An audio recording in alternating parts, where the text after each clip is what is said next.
Hello, leaders of the world. Welcome to Spread Love in Organizations, a podcast for purpose-driven healthcare leaders striving to make life better around the world by leading their teams with genuine care, servant leadership, and love. I'm Naji, your host, having the pleasure to be joined today by Dr. Amre Nouh, a physician, leader, healthcare executive, clinical researcher, and innovator with a proven track record of developing and executing strategy, leading multidisciplinary teams, and implementing system practices to improve patient outcomes. Amre joined Cleveland Clinic, Florida, as the regional chairman of neurology, leading neurology care for the clinic's Neuroscience Institute in the state of Florida and beyond. Amre is a board-certified neurologist and vascular neurologist. Over the past decade, Amre has led stroke care in Connecticut in various roles at Harvard Healthcare, most recently as System Director of Stroke and Cerebrovascular Diseases. During his tenure, he also served as core faculty at the University of Connecticut, Associate Professor of Neurology, Vascular Neurology Fellowship Director, and currently is the chair of the Northeast Cerebrovascular Consortium. Amre is a fellow of the American Heart and Stroke Association and has led statewide legislative efforts to improve regional stroke care focused on patient advocacy and recognition of stroke center designation for optimal patient care. Amre earned his executive MBA from MIT Sloan School, where we first met, and has served as a key opinion leader and consultant in neuroscience and stroke for various innovative projects. He is a father, husband, son, brother, and in his spare time, he's a fisherman, musician, and avid reader. Amre, I just don't know how you do all this, and it's such a pleasure to have you with me today. Oh, the pleasure is mine, Naji, and I'm a big fan of the podcast, and thank you so much for having me today. I would love first to hear about your personal story and really what brought you to become this incredible physician and specialist you are today. Thank you, Naji. Well, I'll first off start out by saying I've been very blessed. You shared a lot about my professional journey, but really, I was born in Vermont and grew up in the United States for several years. My parents are originally from Egypt, and we stayed in the U.S. for many years in the beginning, in my elementary school years, and then moved actually quite a few times. I moved to Saudi Arabia for 5 years, which was a very interesting transition. This was late 80s, early 90s, and then moved then to Egypt. And I stayed in Egypt for about 10 years. I actually finished my medical school there and then decided to return back to the US and started out as a clinical researcher and did a neuroscience research tenure at Duke. And then through that process, studied for my boards and worked my way up to getting to residency training, where I did that at the University of Illinois at Chicago, and then went to Loyola for fellowship. And then moved here to Connecticut, where I am currently recording this, and about almost a decade here. I met my wife during my internship year in New York, and I have to say that it's been an amazing journey. I look back and reflect on all the things that you said while you were sharing them, and it's just a flurry of memories just rushed into my head about all the different steps and things that had to happen and things that didn't happen that have made it possible for me to be where I am today. So I would say I'm very blessed and thankful that this is how things turned out so far. Thanks, Amre, for sharing this. You're a neurologist and specifically specialized in stroke care. Yes. You manage patients in really ultimate urgencies. You have few hours, sometimes even minutes, to save their lives and save their brains. I'm really interested to know how you manage this stress and responsibility personally before going to the team level. Absolutely. Yeah, I think neurology has evolved. I think over many years, neurologists had always thought to be analytical thinkers. They have time to think and pontificate over things, and as you know, it is a specialty that requires a lot of that. But stroke is indeed unique, where you have to make quick decisions and you have to manage that stress.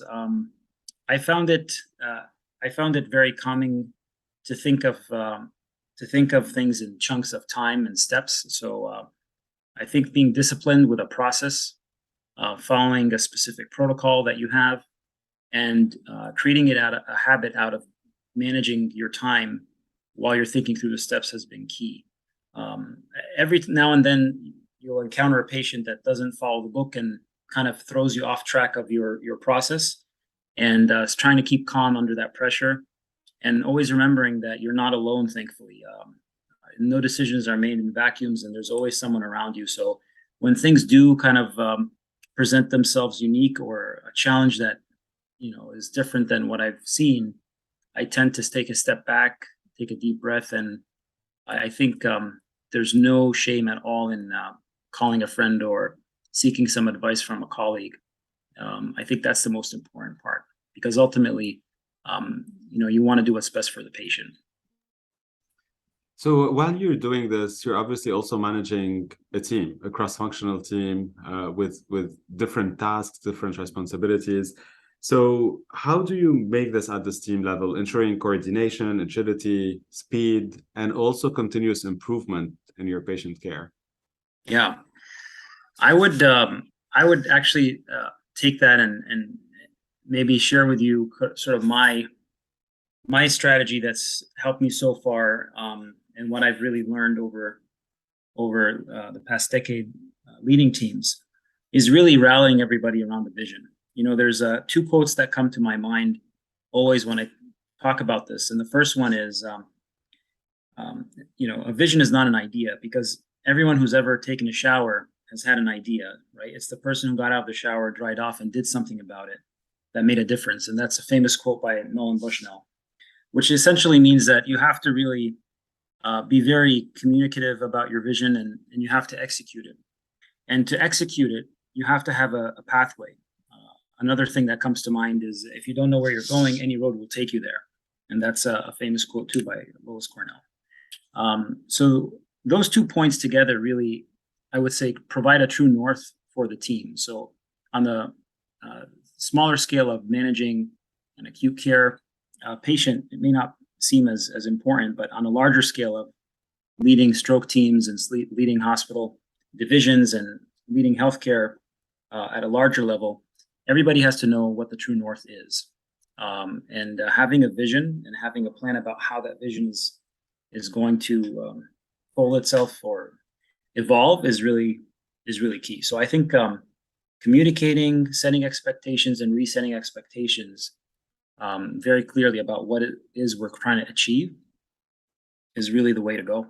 I love that. So you definitely touch on, my other question, which was, how do you transfer the skills you learned in acute settings towards what you do now, which is leading large organizations, systems, improving those systems to better patient care? Any other learning than vision, executing on the vision, which is a key first step? Do you have any other thoughts from a leadership skills standpoint? Absolutely. So, I would summarize leadership in two things, two really sentences. One is, for me, I felt leadership is the maturation of frameworks plus influence. And mental maturity is a shift in frameworks nurtured by experience. I believe that any good leader needs three key characteristics. First and foremost, mentorship. I mean, I've been blessed throughout my life so far with some really great mentors that I owe a lot of gratitude for. And I've been asked to mentor people as well. Everybody needs a coach. And I think that I've been helped, get out of trouble or avoid trouble. I've been given some sound advice. Many times there's a imperative action bias. We want to jump in and do things and solve things. And it's like what Napoleon used to say, don't interrupt your enemy while they're making a mistake. Sometimes you just have to sit back and watch and let things unfold. And I have to say that a mentor who is not emotionally charged or is looking at things from the outside, who genuinely cares about your well-being and your development is key. So if you are even a mentor yourself, having a mentor keeps you humble and keeps you aware of what you need to do to mentor your teams. So mentorship is almost I mean, it's invaluable. I know that many people talk about this, but from my personal experience and what I can share is that, especially as a physician, there's a lot of experience and wisdom that we can gain from, lowering our ego levels to ask for help and to understand situations. So that would be one of the first things, Naji. Eager to hear the second. Okay. So, well, I think the second one, which is an interesting, it's not a novel concept at all, and maybe we can spend a little time because I'm curious about what you think about this as well as a fellow colleague, leader, and MIT alumni.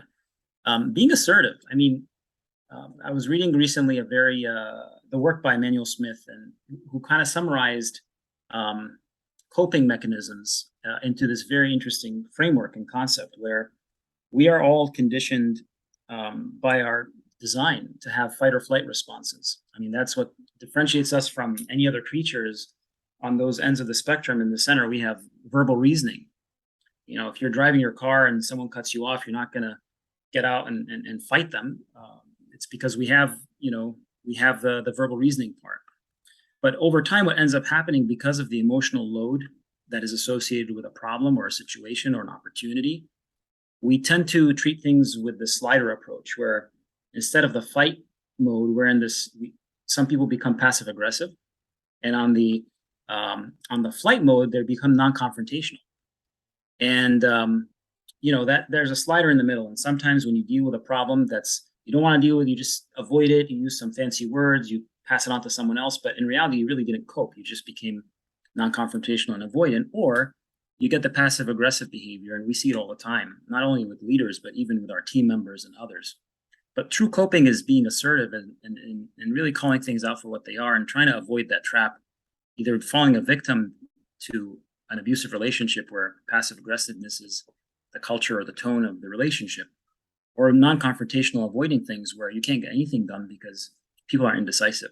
I really like that. And I felt that, this kind of summarizes really what assertiveness is very nicely. And as I just said, it's that maturity of frameworks and influence. So, as we all evolve as leaders, defining assertiveness that way and understanding the differences and seeing it when people cope or not, how they respond, are they being avoidant? And there's usually some degree of emotional discomfort. So I feel like that's an under-stressed area and an area that's not really talked about amongst teams, is calling out that type of behavior, but reframing it in being assertive and avoiding those two negative traps.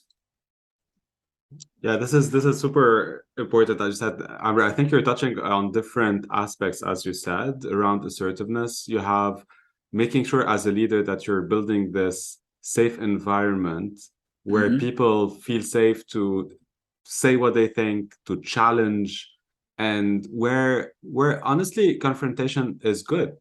Like we have to confront ideas for us to innovate. We have to say we don't agree. We have sometimes like to go into those healthy small confrontations or fights or whatever we want to call them within the team. But if we share, I think what you said in the very beginning, vision. Like if we share the same purpose and the same values, well, actually those small confrontation will help us be better and move forward. And the risk is exactly what you said. If you're building a culture where people will start escaping them or not sharing what they think, well, you kind of lose all the value of having a diverse team or bringing new ideas. And ultimately, as a leader, also, you said, like, if you're not assertive and if you are starting to avoid those topics, it's like it just ripples through your team. So that's really a great one. And I agree, it's rarely shared through this lens. So I thank you for sharing it. I love how you framed it through assertiveness. I will link it to the concept that's been discussed in many different formats, being in the basement, like if you're, and we all, I mean, this is an area that I've learned from experience that you don't have to solve this one. All you have to do is get better by reducing the amount of time it takes you to get out of it, right? So you have a problem or you become emotionally charged or you become challenged, and all of a sudden you're in the basement, right? You're panicking, you're falling on one side of that spectrum. You're going to either become avoidant or you're going to get angry or become passive aggressive. And you need a mantra to get you out of that basement. Many times it's just time. Some people can meditate. Some people pick up a phone and call someone. Um, and I think that the lens that's always been looked at for this one is you have to get out of this, you have to get out of this, you have to get out of this, but not focusing on you just have to get out of this sooner. So you don't dwell for days on a problem. And really progress is measured by, you know what, this happened to me. I had this really bad experience, but it only took me an hour or two and I feel like I'm back to myself versus the old me. This would have been a week's worth of moping. And it does go back to the same concept of links into this sort of spectrum of coping and being assertive. So I think that's one thing as a leader, as you kind of gauge your own sense or your mentors tell you you're getting better or not, is really gauging how long you spend in the quote unquote basement and how you can get out of that sooner and what mechanisms you have. Yeah, I love this. How long you spend in the basement? Yeah, I mean, I've renovated my basement literally and figuratively. I mean, it's a tough one. It is. I mean, we're human beings and we're gonna make mistakes and we're gonna have these problems. And a lot of times it's not just work, it's the crushing reality of all the different responsibilities we have and the work-life synergies and all these other things we have to deal with. But it's also an area where I think one of the three key characteristics that goes hand in hand with assertiveness and the mentorship piece.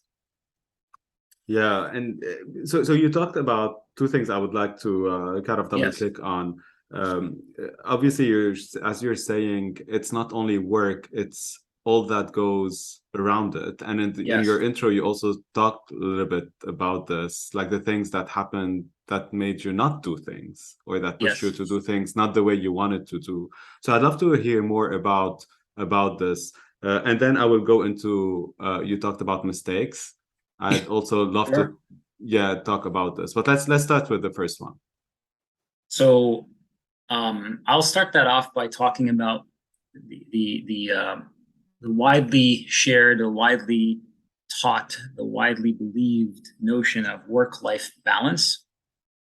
And I feel like the word work-life balance gives a disservice to both your life and your work, because essentially when I say balance or you say balance and you close your eyes, I think we envision a scale with two sides, kind of those old school scales.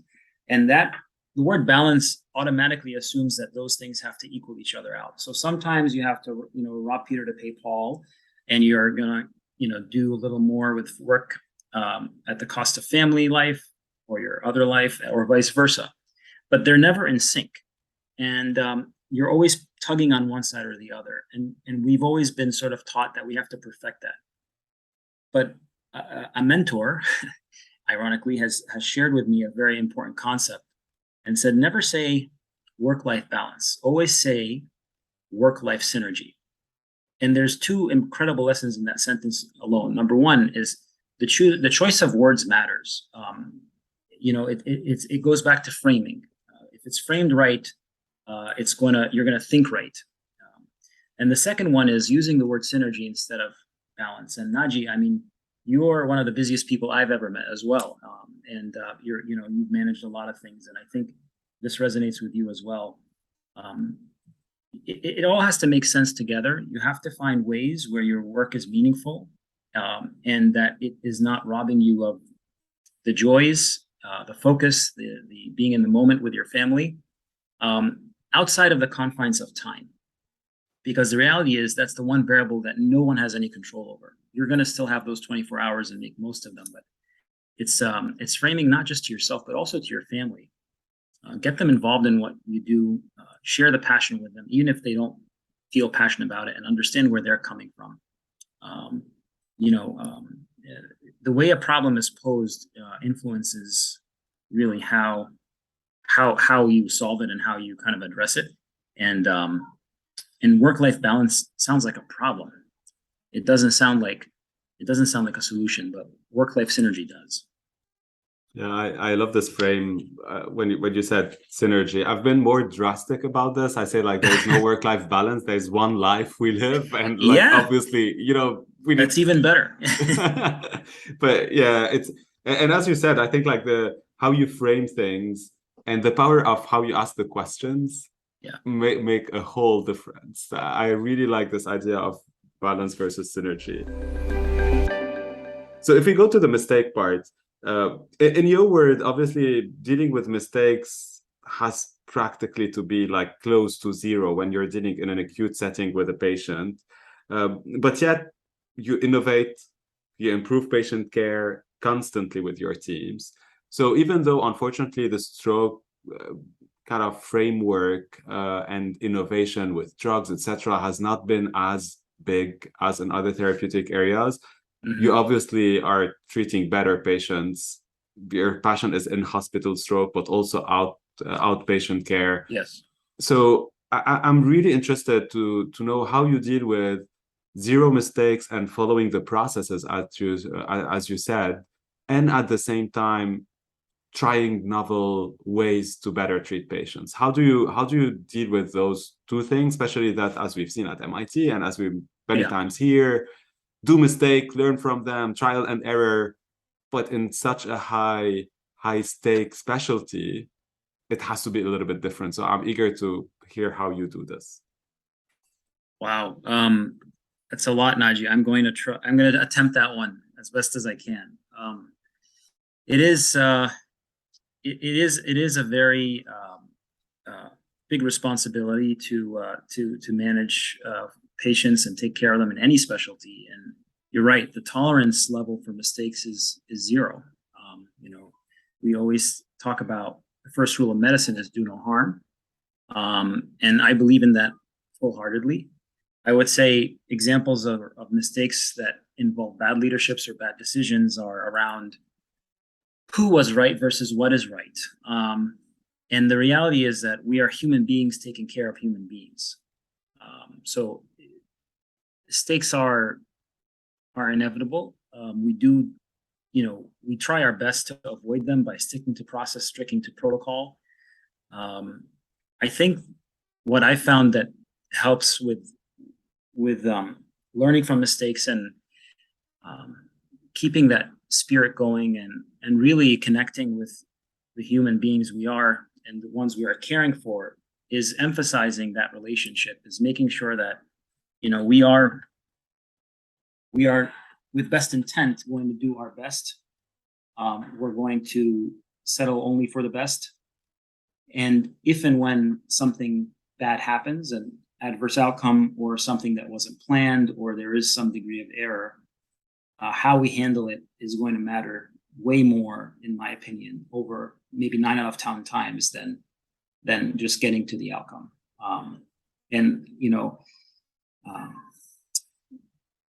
I can share with you that being on both sides of that, a lot of times, and it goes back to this assertiveness.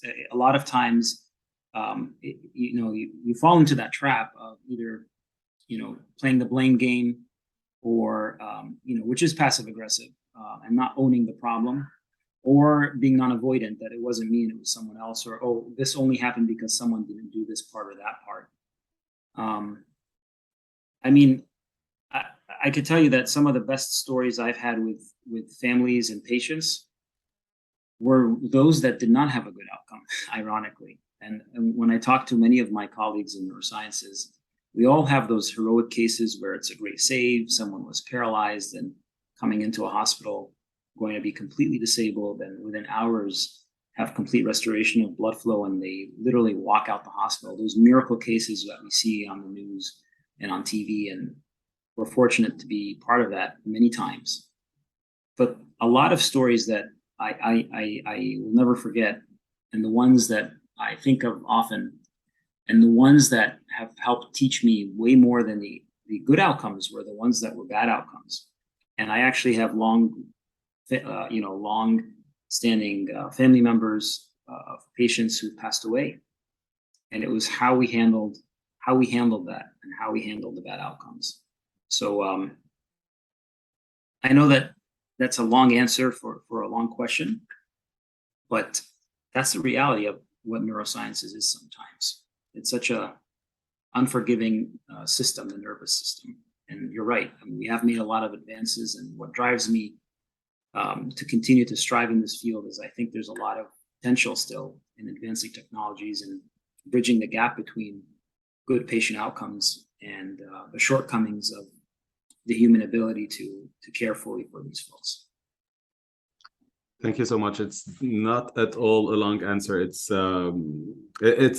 pretty humbling and tough to transition to the next section. And you shared beautiful things. I love how you said who was right versus what is right. And we see it many times in medicine and everywhere, honestly, even in organizations, and how to handle the outcome. Thank you. Thank you, Amre, for sharing this. I'll transition now to a phase where I will give you a word and I'd love your reaction to it. Okay. So the first one we talked a lot about, it's leadership. Yes.